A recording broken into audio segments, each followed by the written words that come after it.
आसंता 9 तारीख रे द्वितीय प्रथम किस्तिर द्वितीय फेज आम दबु एवं ये फेज टिके बड़ फेज हम कारण जिते क्वालिफाई करिथिबे प्राय समस्त को आधे जोड़िया आम चेष्टा करूँ एवं मु आग्रह करुछि कि जिते जल्दी कोटिए छुईब रेजिस्ट्रेशन जे कोटिए नंबर महिला हब हिताधिकारी ताकू आमे बारिपदा सभारे सम्मानित करिवा एवं ये द्वितीय फेज रे जे आमको अप्लाई करिथिबो 7 तारीख जाए आमे तांकू 9 तारीख रे किस्ती सब दे दबा। 1 नंबर रो हिताधिकारी जे सरकार ये योजना उपरे प्रथम मोहर लगैचंती विश्वास करचंती तांकू भी आउ जे कोटिए छुईबे से हिताधिकारी को ये दुही को आमे सम्मानित करिवो। 7 तारीख पर्यंत जेते अधिक थिबे सेते लोकन को आमे दबो।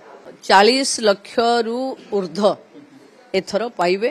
ये फेज गोटे लंबा फेज हम जहाँ फल आउ गोटे फेज को आमे सर्ट करले कोटिए रु ऊर्ध्व को आमे छुई। मु मूलरू कहिचे 50,000 सरकार दबो समस्त को दबो एवं एथर 5,000 प्रथम किस्ती जे फेब्रुआरी जाए भी जे जोड़ी होथिबे तांको भी मिलिबो।